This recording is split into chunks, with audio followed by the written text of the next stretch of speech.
Magandang morning! For today's video nga po pala is maghahanap tayo ng sakit sa puso. Ay sakit sa katawan pala. Today is Saturday and punta kami sa isang place dito sa Tonsberg, Norway kung saan pwede kami magpapapawis. Ayun na nga po, tumataba na po yung mga alaga namin dito. Kaya kailangan naming bawas-bawasan. Pumunta kami ngayon dito sa place kung saan nagpa-practice kami ng paano mag-akyat bahay. Ano kami, nagka-climbing. Exercise po yan dito sa Norway. Hindi po yan way kung paano ka makakapaakyat bahay. But it's akyat kahoy tayo ngayon, guys. Or akyat-akyatan. So, ayan na nga po, nagpe-prepare na kami. Nag-rent lang kami ng shoes at saka ng mga gamit before kami mag-start. Babayaran lang po natin. I think it's like 500 pesos sa Philippines. And then, ito po talaga yung place kung saan gustong-gusto kong puntahan kasi nare-refresh yung mind mo, nare-refresh yung katawan mo. Pero, pag uwi mo, pagod yung katawan mo.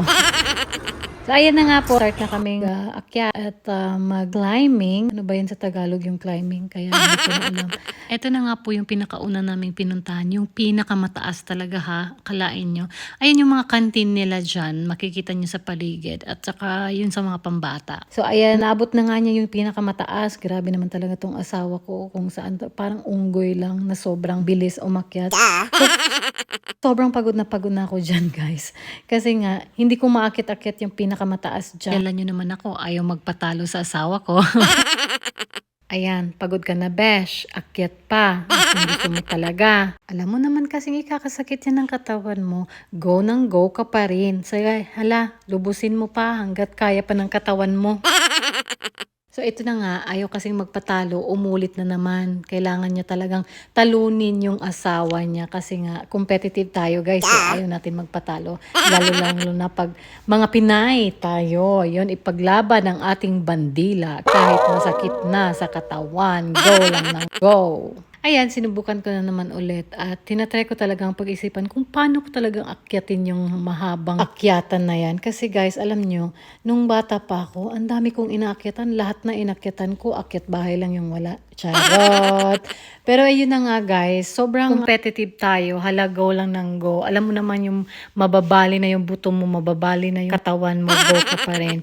Pero tinatry ko talaga yung best ko kasi part of my exercise na din talaga yan. At nakikita na nga ako ng asawa ko na hirap na akong umakyat dyan.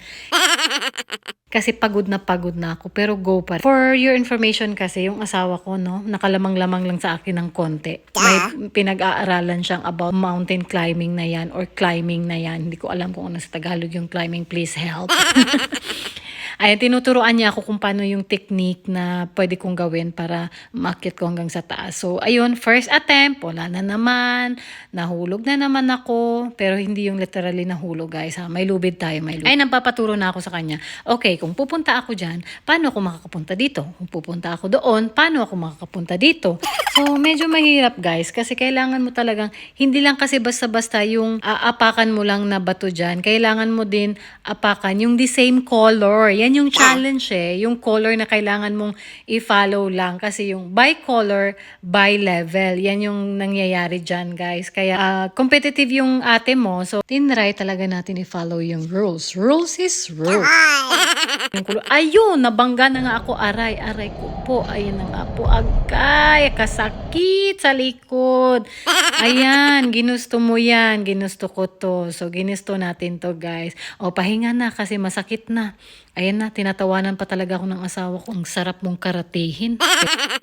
Pero okay lang, bumawi. Kunyari daw, concern siya. Ayan, tapos na kami guys. Umuwi na kami. Tutur ko lang kayo saglit sa paligid ng pinuntahan namin. Yan yung tinatawag na bouldering. Yan yung walang lubid na kailangan mong akyatin. Mga pang professional na yan siya dyan na part At saka meron naman tayo ditong pambata. Kung may mga bata kayong dalhin na kasama nyo, ayan yun yung mga kids-friendly na wall climbing. So, ayan na nga siya guys. Inikot ko na kayo dyan. Ayun, tapos na tayo. And so far, sobrang nag-enjoy naman kami at ito talaga usually yung ginagawa namin during free time namin or free kami from work. Binabalik na namin ngayon yung mga gamit na inirent namin and that's it for today guys. Thank you so much nga po pala for watching and I will see you again on my next vlog. Bye and have a good weekend everyone!